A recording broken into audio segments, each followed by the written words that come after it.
할렐루야, 반갑습니다. 우리 찬양단 세미나 어느덧 네 번째 시간을 맞이하게 됐습니다. 우리 찬양 팀원들 한 분 한 분의 열정과 또 헌신과 또 예배와 찬양에 대한 그 큰 관심을 더 알 수 있는 한 주가 되었습니다. 여러분은 어디에서 또 어떤 상황에서 또한 어떠한 마음으로 찬양하고 있습니까? 우리가 드려야 될 찬양이 무엇인지 지난 시간을 통해서 우리는 배웠습니다.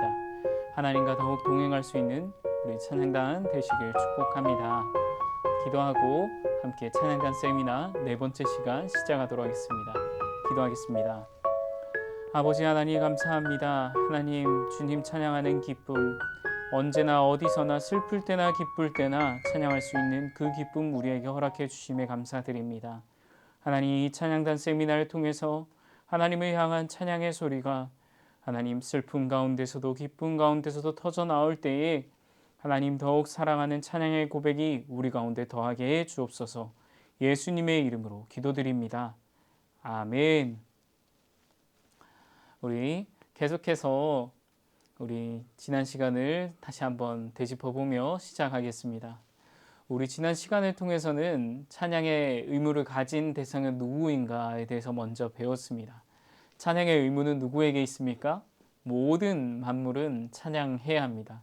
심지어 자연마저도 우리가 마주한 모든 것들은 찬양의 의무가 있다라는 것입니다. 그렇다면 찬양의 상황은 어떠해야 합니까? 찬양의 상황은 언제나 찬양해야 합니다. 기쁠 때나 슬플 때나 눈물 날 때나 한숨 쉴 때나 언제나 찬양해야 된다라는 것을 잊지 마시길 바랍니다. 그렇다면 우리에게 찬양의 시간은 언제까지입니까? 찬양의 시간은 무한합니다. 찬양의 시간은 언제까지나 하나님을 향한 마음이 있다면 나의 힘이 닿는 그 순간까지 찬양하는 것입니다.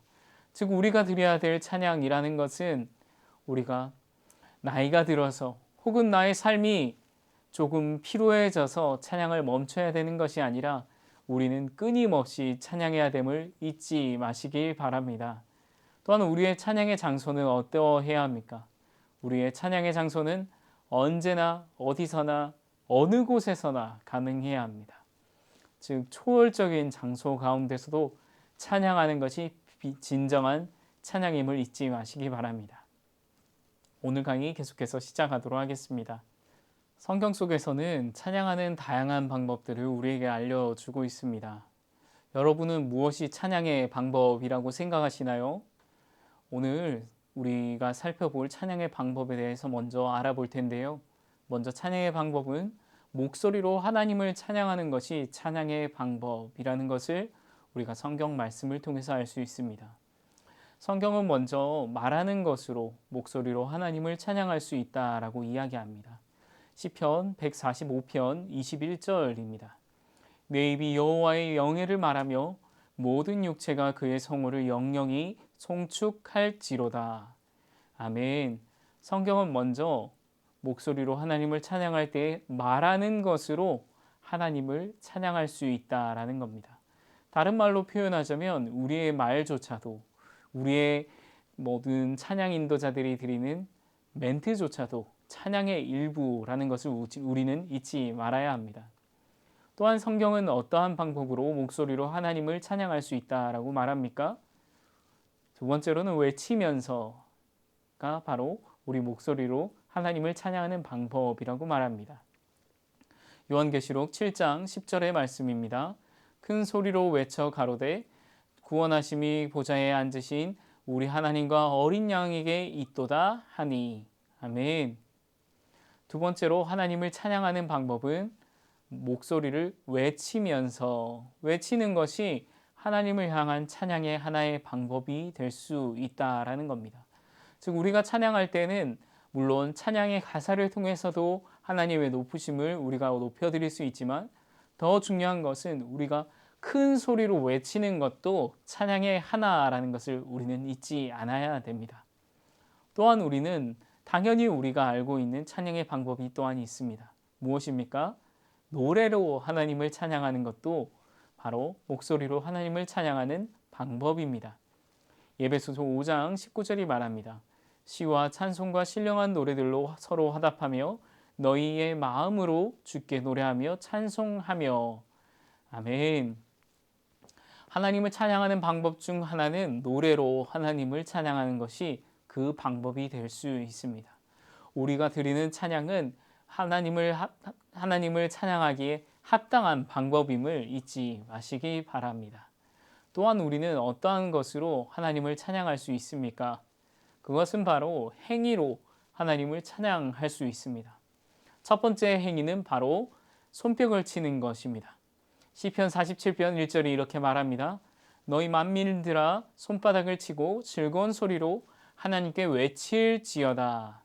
아멘. 손뼉을 치는 것도 하나님을 향한 찬양이라고 시편에서 이야기하고 있습니다. 예배 드릴 때 보면 손뼉치기를 무서워하거나 두려워하시거나 또는 부끄러워하시는 분들이 있습니다. 그런데 성경 속에서는 이미 손뼉을 치는 것도 행위로 하나님을 찬양하는 하나의 방법이다라고 이야기하고 있습니다. 우리는 손뼉을 침으로써 하나님을 찬양해야 합니다. 우리 싱어로 섬길 때도 이렇게 마이크를 이렇게 잡고 찬양하지 않습니까? 마이크를 잡고 찬양할 때도 이렇게 손뼉을 치면서 하나님을 높여드리는 것이 찬양의 방법임을 우리는 잊지 말아야 됩니다. 그래서 우리는 찬양할 때 손뼉 치는 행동을 열심히 해야 된다라는 것이죠. 또한 두 번째 행위로서의 찬양은 바로 일어나는 것입니다. 자리에서 일어나서 하나님을 찬양하는 것입니다. 시편 134편 1절이 말합니다. 보라, 밤에 여호와의 성전에 서 있는 여호와의 모든 종들아, 여호와를 송축하라. 아멘. 서 있는 것도 찬양의 방법이라는 것입니다.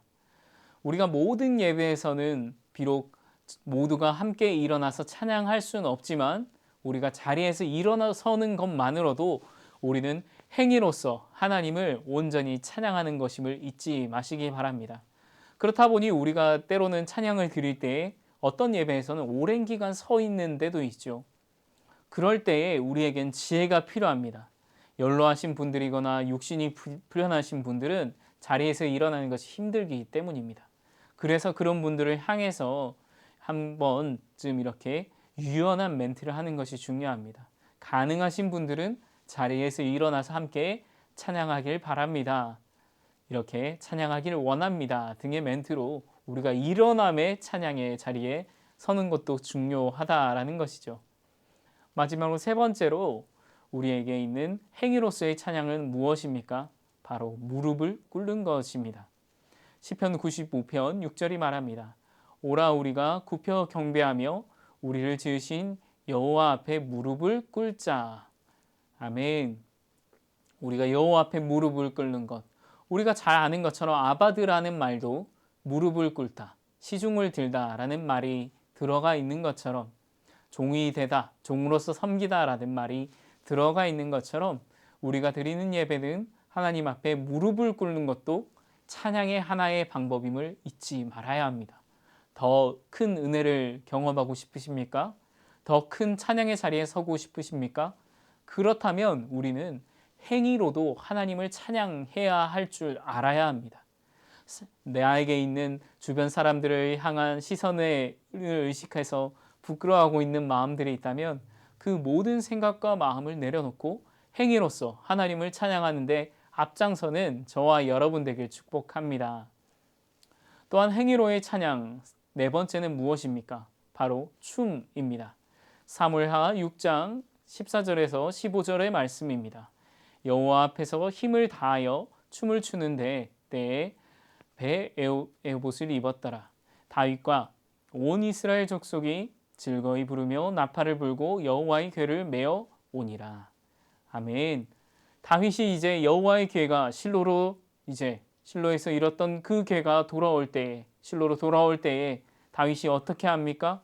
다윗이 그 궤 앞에서 춤을 추는 것입니다. 춤을 추는 것은 당연한 찬양의 방법입니다. 내가 춤을 잘 춰서 추는 것이 아니라 하나님을 향한 기쁨이 있기에 찬양하며 춤출 수 있다라는 것입니다.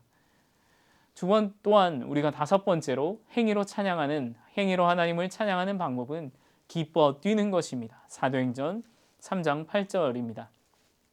뛰어서서 걸으며 그들과 함께 성전으로 들어가면서 걷기도 하고. 아멘. 기뻐 뛰는 것도 찬양의 하나의 방법입니다. 찬양을 할 때 어떤 분들은 자리에서 이렇게 뛰기도 하지요. 이것도 하나님을 찬양하는 아주 좋은 행동이라는 것입니다. 때로는 우리가 행위로서의 찬양을 잊는 때가 많이 있습니다. 악기로서 섬기다 보면, 또한 심지어는 리더로 섬기다 보면 행위로서의 찬양을 잊을 때가 있습니다. 그런데 성경은 분명히 말합니다. 행위로서의 찬양이 존재한다라는 것입니다. 또한 우리는 어떠한 행위로 하나님을 찬양할 수 있습니까? 바로 손을 드는 것입니다. 손을 드는 것은 우리에게 아주 익숙하면서도 또한 낯선 행동입니다. 시편 63편 4절은 이렇게 말합니다.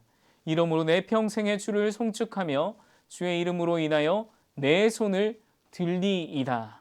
손을 드는 것, 아말렉과 싸웠던 모세의 손을 바친, 모세가 손을 들고 하나님 앞에 나아갔던 그 모습이 최초로 등장하며, 이러한 표현이 시편 63편 4절에서 동일하게 등장합니다. 하나님 앞에서 손을 든다는 것, 하나님, 저는 힘이 없습니다. 하지만 나의 힘이 되신 하나님을 의지합니다. 라는 이러한 믿음의 고백도 찬양의 행위로서의 찬양의 방법이 된다라는 것입니다. 여러분에게 질문하고 싶습니다. 우리 오산교회 찬양 단원으로 섬기시는 여러분은 행위로서 하나님을 찬양하고 있습니까? 춤을 추는 것, 기뻐 뛰는 것, 손을 드는 것, 하나님을 찬양하는 올바른 행동임을 잊지 마시길 바랍니다. 우리는 여기에서 찬양의 방법들을 다시 한번 보게 됩니다. 특별히 찬양할 때 손을 드는 것을 두려워하고 있는 분들이 계실 텐데요. 그런 분들에게 도전합니다. 찬양할 때 손을 드는 것은 지극히 성경적인 내용입니다. 당연히 우리는 찬양할 때 손을 들고 하나님을 향해서 찬양해야 합니다. 또한 손을 드는 것은 하나님을 향한 항복과 영접과 축하와 집중을 의미하기 때문에 당연히 우리는 손을 들고 찬양해야 합니다. 하지만 우리가 유념해야 될 것이 있습니다. 그것은 무엇입니까? 손을 드는 사람은 그렇지 않은 사람보다 더 거룩한 것은 아니라는 것을 우리는 기억해야 됩니다. 또한 더불어 우리는 언어뿐만 아니라 몸짓도 하나님을 찬양하는 표현임을 잊지 말아야 합니다. 즉 우리가 싱어로 섬길 때, 악기로 섬길 때에도 손을 드는 것, 춤추는 것, 뛰는 것을 잊지 말아야 되겠습니다. 저와 여러분이 찬양의 방법을 온전히 실천할 수 있길 축복합니다. 또한 찬양의 방법에는 어떠한 것들이 있을까요?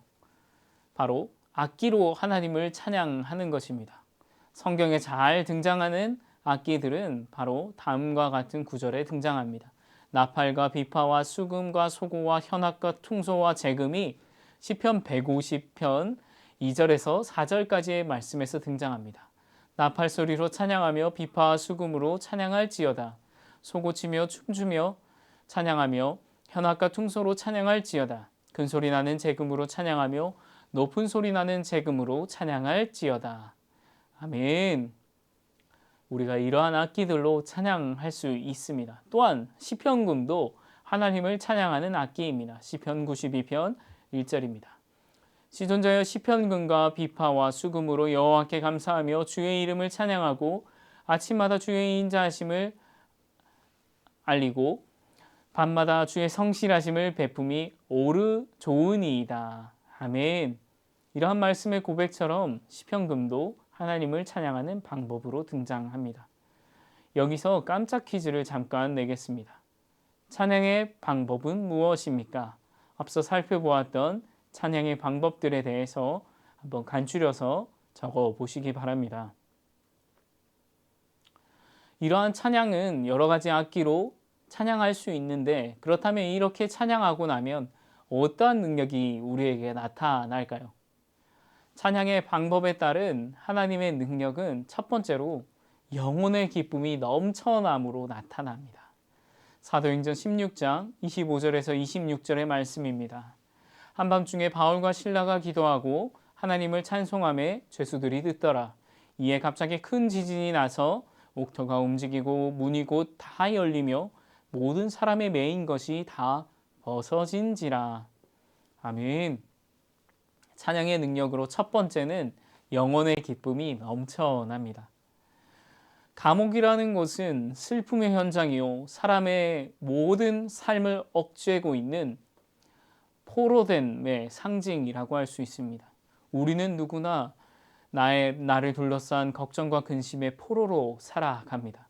그런데 찬양을 통해서 바울과 실라는 감옥에 갇혔을 때 찬양했고, 그 감옥 가운데서도 포로됨 가운데서도 자유함을 얻어 영혼의 기쁨을 넘쳐남을 모든 죄수들이 경험하게 되었던 것입니다. 찬양의 능력이 영혼의 기쁨으로 넘쳐나는 내용은 또한 역대하 20장 21절에서 22절에서 다시 한번 등장합니다.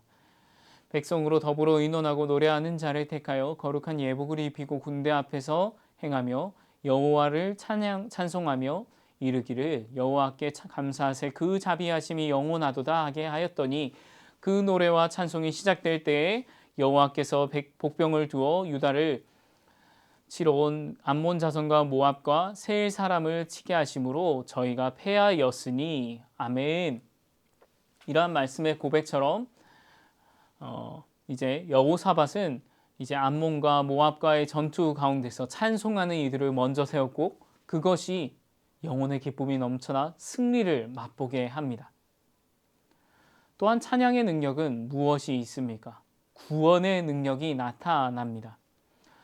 이 말콤 패닉이라고 하는 선교사님이 계십니다. 그 선교사님의 관련된 내용 중 이 찌그러진 통에 불과할지라도라는 책에 그 말콤 펜윅이라는 선교사님은 찬송가 한 장으로도 구원에 이를 수 있다라고 말합니다.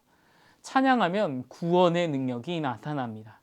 찬양하면 구원을 경험하게 됩니다.